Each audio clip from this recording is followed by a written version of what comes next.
Si Dini pun pelan-pelan lah selak kelang si dalam lori tu. Lepas dia selak je kelang C tu, si Eddie ni nampak. Bukan Eddie je yang nampak. Dengan Kelendan tu sekali nampak. Astaghfirullahalazim. Diorang nampak ada pocong tersegam. Betul-betul dekat depan lori diorang ni.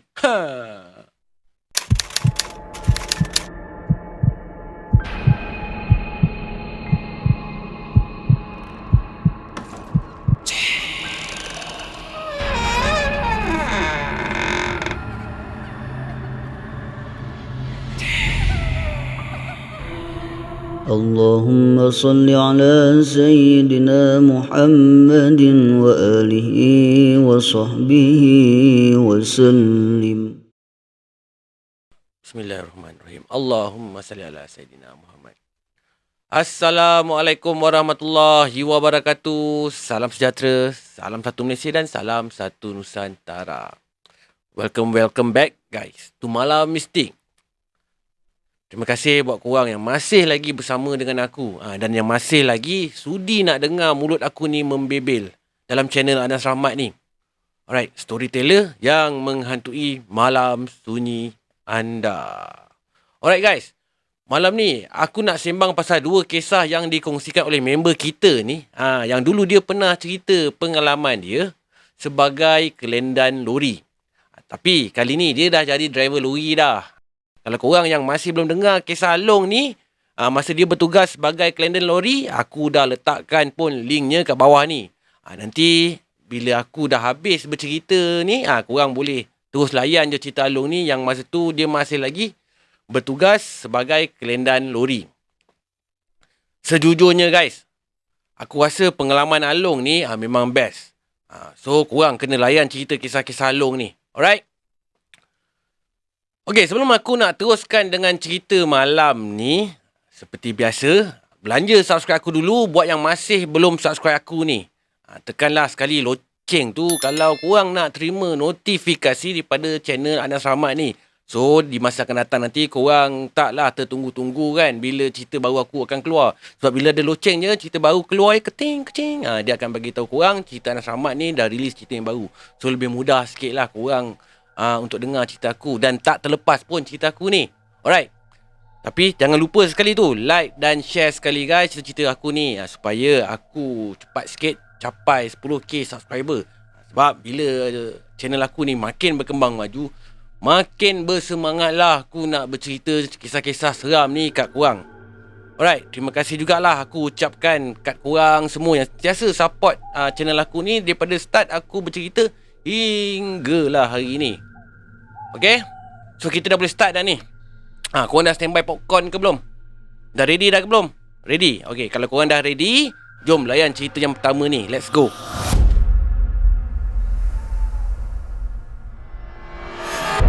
Kalau tak silap Long, kisah ni berlaku lebih kurang 11 hingga 12 tahun yang lalu. Masa ni, first time Along bertugas sebagai driver lori. Kalau sebelum-sebelum ni, dia cuma kerendan lori je. Cuma kadang-kadang tu adalah juga dia bantu driver kalau driver tu dah penat. Tapi kali ni dia dah jadi driver lori dah. Dan masih bertugas kat syarikat lama dia tu yang dekat Shah Alam. Hari tu, Along ni dapat task kena delivery barang-barang daripada Shah Alam nak hantar ke Pulau Pinang. So, hari tu lebih kurang jam 9 malam macam tu, barang-barang untuk dihantar ke Pulau Pinang pun siap-siap dah di loading dalam lori dia. Dan dalam masa yang sama, Along pun siap-siapkanlah dokumen pelepasan tu. Lepas tu sambil-sambil siapkan diri dia lah. Sambil-sambil mandi, sambil-sambil bersiap lah sebelum nak mulakan perjalanan malam tu. Lebih kurang 10 malam macam tu, Along pun mulakanlah perjalanan dia. Dan kelendan dia seorang lagi ni menuju ke Pulau Pinang dari Shah Alam. 2 jam pertama, perjalanan tu memang nampak lancar je. Tak ada apa-apa pelik pun yang berlaku. Tapi bila masuk je ke kawasan Ipoh, hujan renyai-renyai dah pun mula turun. So Along pun just teruskan ajalah perjalanannya perlahan-lahan tu melepasi tol Tambun. Lepas tu melepasi tol Jelapang. Dan setibanya kat pendakian ke Bukit Jelapang tu, laluan yang nak menuju ke Terowong Menora tu, masa selekor pertama dengan kedua memang tak ada apa-apa hal pelik pun yang berlaku. Hal pelik mula berlaku masa kat selekor nombor 3. Masa ni lori yang Along bawa ni memang slow lah. Yelah kan, ada banyak barang kata Along dalam lori dia tu. Kalau mendaki ni memang slow lah. Habis-habis laju pun lebih kurang 60 hingga 80 km sejam je. So Along ni memandangkan dia drive slow, dia just stay kat lorong kiri je lah.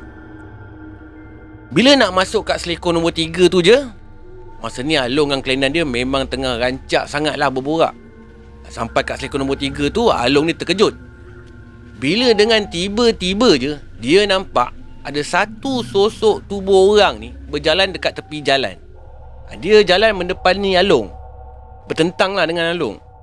Senang cakap, Along ni menuju ke Terowong Menora, dia menuju ke Plaza Tol Jelapang. Dia jalan kaki betul-betul kat laluan kecemasan tu. Dekat situ kalau siapa-siapa yang biasa dengan laluan tu memang tahulah kan, lorong kecemasan tu memang sempit sikit. Along ni bagi tahu juga, masa dia tengah mendaki tu pun, lori yang dia bawa tu dah hampir-hampir sangat dah dengan divider jalan dah. So si Along ni panik jugalah kan, bila tiba-tiba muncul orang tu entah daripada mana datangnya, betul-betul kat laluan kecemasan tu. So terpaksalah si Along ni mengelak ke kanan sikit. Yang kelendan ni pun terkejut juga sebenarnya, bila tiba-tiba je muncul orang kat tepi jalan ni. Nasib baiklah si Along ni sempat mengelak, dan nasib baik jugalah si Along ni tak laju masa tu. Kalau Along tak ngelak, mungkin Along dah terlanggar dah orang yang kat tepi jalan tu. So lepas je si Along ni melepasi orang ni, Along pun terus pandang lah ke cermin belah kiri dia tu. Dia nak tahu jugalah kan keadaan orang tu. Kalau orang tu jatuh ke apa ke masa Along cuba ngelak dia tadi tu. Tapi bila si Along ni tengok kat cermin side mirror dia tu, si Along ni cakap, tapi bila saya pandang dia di side mirror tu, saya terkejut. Dia pandang saya balik. Dia pandang saya balik macam orang kata apa, dengan perasaan yang riak muka dia tu macam marah dengan kita.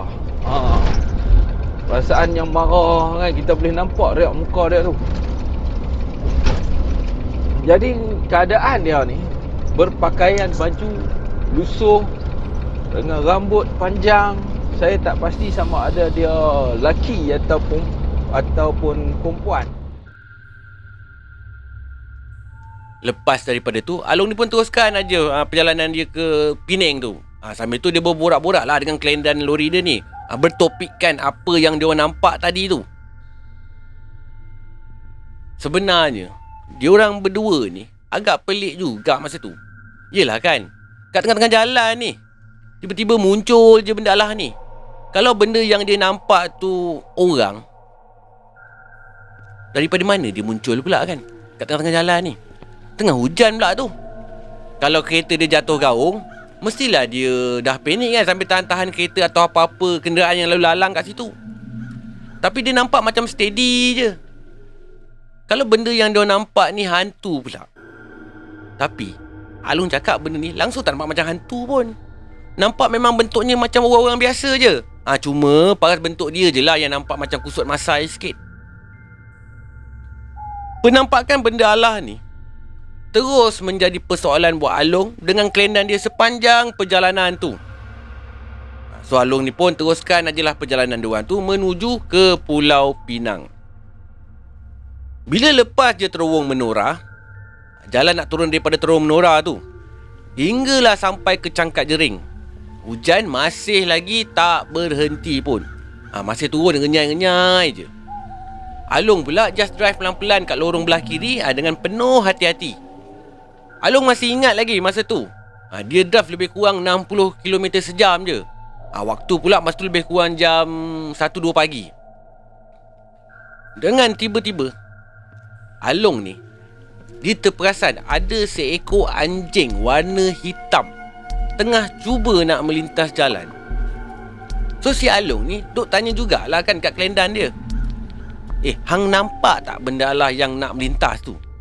Anjing kan? Tanya Along ni pada kelendan dia. Anjing lah rasanya, jawab kelendan dia. Along ni tanya sebab kalau betul apa yang dia nampak tu adalah anjing, dia nak standby lah. Dia nak standby tekan brake kalau tiba-tiba anjing tu melintas bawah lori. Along ni tak terfikir lah pun masa benda yang dia nampak anjing tu adalah bukan anjing. So masa tu dia just slowkan aje lah lori dia bila nak melintasi anjing tu.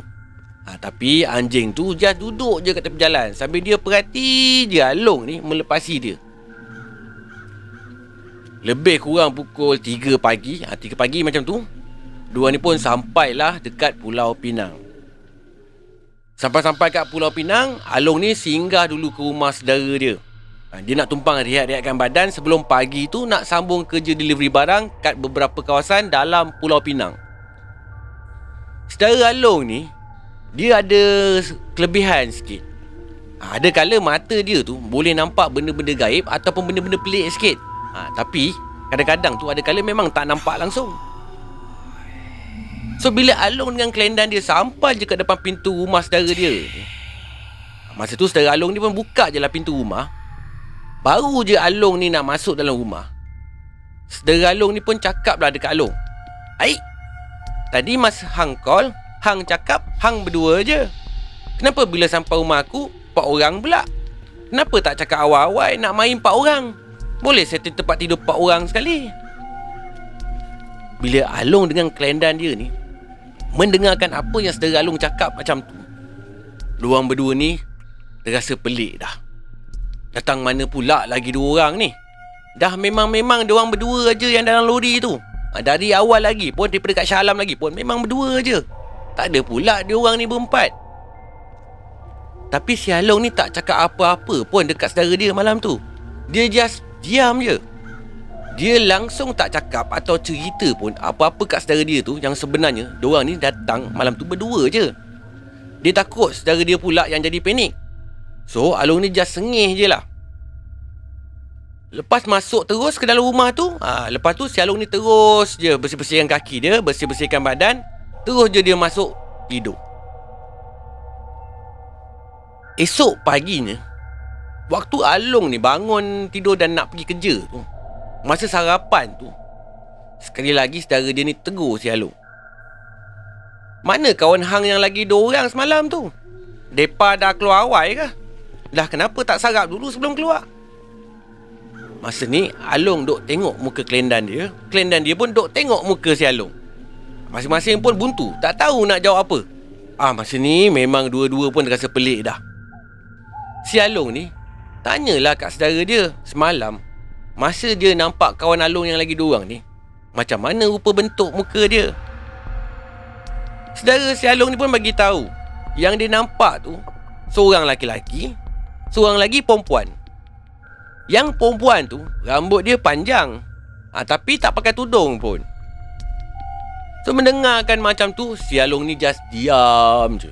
Dia tak cerita langsung pun apa yang sebenarnya yang berlaku. Dan dia pun tak cerita pun dekat saudara dia yang dia datang malam tu berdua je. Dia memang tak naklah saudara dia ni terkejut. Along ni risau. Manalah tahu kalau saudara dia tahu yang datang dengan Along ni semalam tu, yang lagi 2 orang tu hantu. Lepas ni dia tak nak bagi Along tumpang lagi ke rumah dia. Si Along risaukan hal tu lah. Along ni cuma bagi tahu kat saudara dia tu yang 2 orang lagi tu memang gerak awal-awal pagi lagi dah. Sebab dia nak jalan lagi jauh daripada Along. Pagi tu, lepas sarapan kat rumah saudara dia, dia terus je gerak pergi delivery barang kat tempat-tempat yang dah dijadualkan tu. So sepanjang hari tu, si Along ni dengan kelendan dia memang langsung tak pernah pun berhenti fikir siapa agaknya 2 orang lagi tu yang tumpang dia malam tu. 2 orang ni memang syak lah kan. Perjumpaan orang yang kat tepi jalan dengan anjing yang kat tengah jalan masuk on the way nak ke Pulau Pinang ni memang ada kena-mengena, memang ada kait-mengait dengan apa yang saudara dia nampak lagi 2 orang tu. Lemah betul kalau bab benda tumpang menumpang ni. Ya. Kalau dia pun nak menumpang tu, bagilah tahu owner lori dulu. Payunglah sikit duit minyak ke, duit tol ke. Ni semua nak percuma je. Seorang marah lah kan. Betul tak? Kan?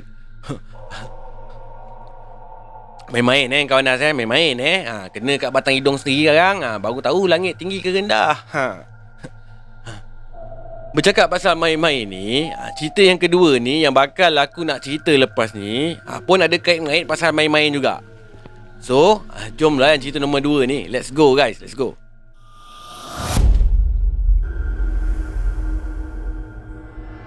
Kisah ni berlaku bukan dekat Along, tapi kena dekat member dia yang kebetulan masa tu terpaksa gantikan trip Along.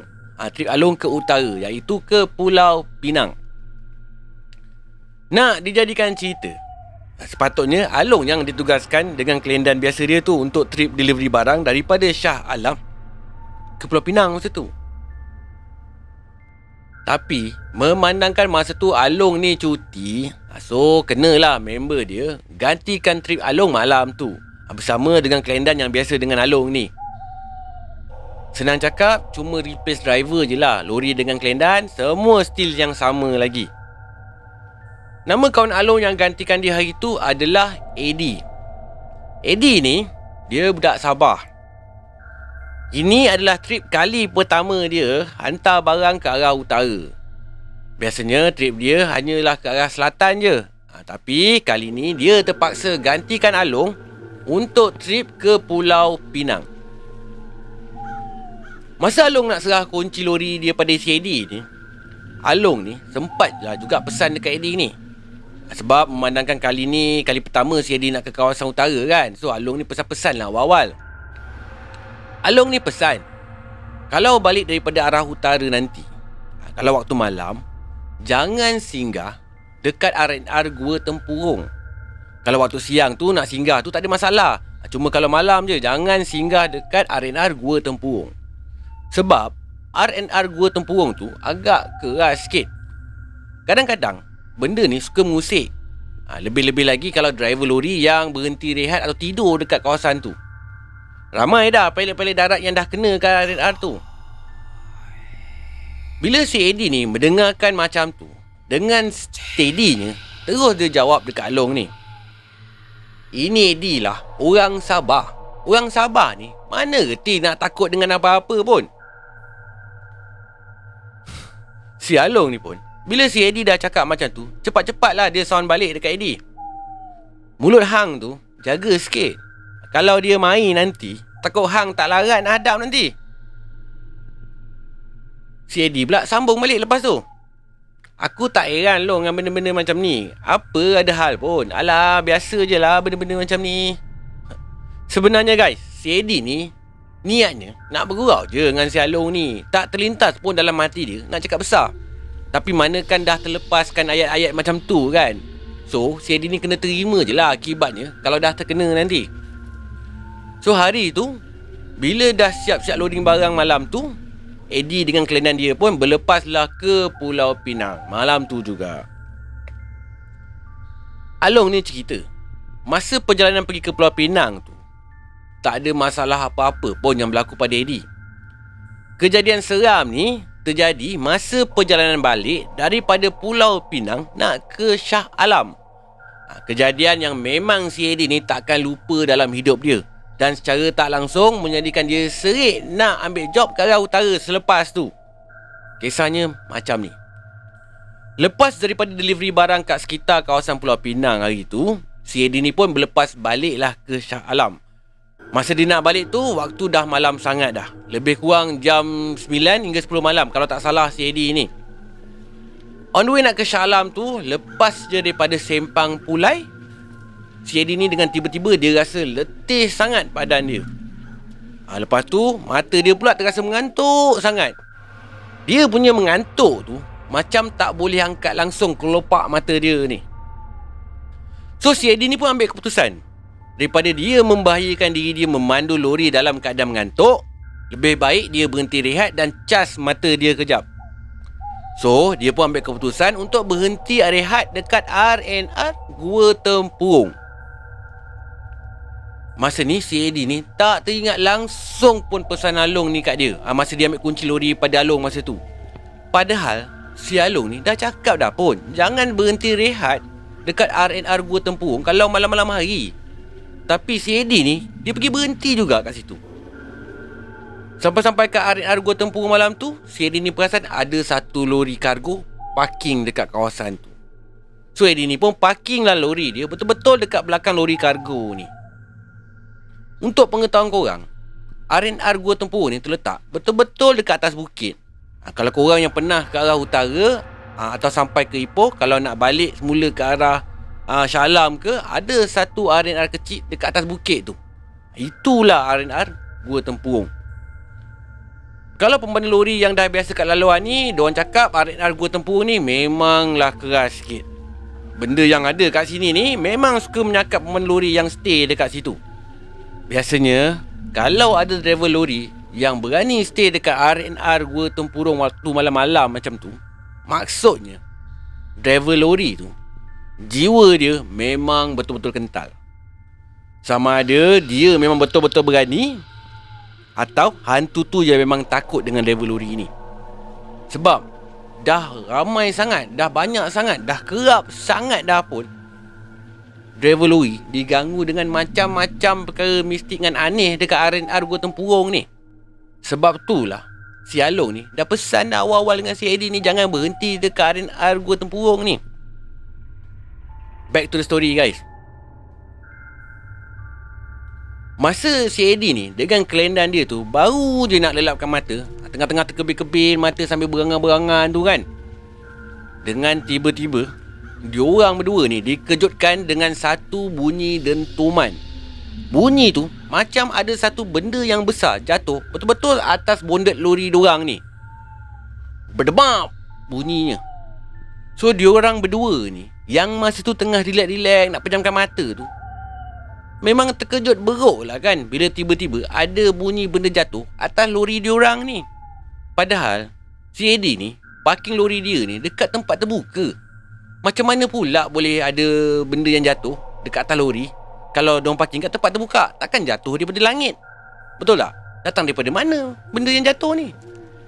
So cepat-cepatlah si Eddie ni tanyalah dengan kelendan dia, "Weh, bunyi apa tu? Kau dengar tak?" Kat lori yang Eddie bawa ni memang ada langsir keliling cermin lori Along yang pasang. Kegunaannya bila nak tidur nanti boleh cover lah sikit kan. Cover daripada cahaya matahari, cover daripada orang luar boleh nampak direct terus dalam lori. So sebelum Eddie ni dengan kelainan dia tu nak lelapkan mata tadi tu, memang dia tutup lah dulu langsir tu. So secara tak langsung memang terlindung lah daripada pandangan mata diorang ni daripada luar lori. Sambung balik cerita tadi guys. So bila si Eddie dengan kelainan dia ni dah terdengar bunyi berdebap tu, si Eddie ni pun pelan-pelan lah selak ke langsir dalam lori tu. Lepas dia selak je ke langsir tu, si Eddie ni nampak, bukan Eddie je yang nampak, dengan kelendan tu sekali nampak. Astaghfirullahalazim. Diorang nampak ada pocong tersegam betul-betul dekat depan lori diorang ni. Pocong tu seolah-olah macam nak tunjukkan dekat Eddie yang dia memang betul-betul wujud dekat R&R Gua Tempurung ni. Terseram depan-depan betul-betul. Lepas dia tersegam kat depan lori Eddie ni, lepas tu pocong tu terus berguling-guling sampailah ke bawah lori kargo depan lori Eddie ni. Lepas dia masuk bawah lori kargo tu, terus pocong tu hilang macam tu je. Si Eddie ni dengan kelendan dia pula masa tu jadi macam jam badan dia, umpama macam terpaku bila melihatkan pocong yang kat depan lori depan mata doang ni. Langsung tak tercakap apa-apa, tersenyap terus mulut diorang. Tak lama lepas diorang tergamam tu, barulah efek seram tu datang menguasai badan diorang berdua ni. So automatik lah badan diorang berdua ni jadi terketar-ketar. Kaki dengan tangan masing-masing ni tak usah cakap lah, menggigil lah habis dah. Masa ni kata si Eddie ni macam-macam perasaan ada masa tu. Kejap-kejap nak terkencing, kejap-kejap nak terberak, peluh jantan semua dah keluar laju je luruh daripada badan ni. So si Eddie ni pun tak tunggu lama dah lepas tu. Terus je dia start lori, masuk je jalan terus menuju ke Shah Alam. Tak jadi dah nak sambung berehat dekat situ dah, dekat Gua Tempurung tu, dekat R&R Gua Tempurung tu. Malam tu juga diorang ni balik terus. Tak peduli dah penat ke, ngantuk ke, otak tu just set nak balik rumah je. Sampai-sampai je kat Shah Alam, lepas parking lori tu, terus diorang berdua ni balik ke rumah terus. Tahu-tahu je diorang berdua ni demam. Bukan sehari dua je demam, seminggu diorang berdua ni demam. Sejak daripada hari tu, si Eddie ni kalau ada job ke arah belah utara je, memang dia tak nak ambil dah. Serik betul dah bila dah terkena sekali tu. Sebenarnya guys, salah Eddie juga kan. Sebab dia yang awal-awal lagi minta-minta sangat ni. Tak takut apalah, berani sangat lah.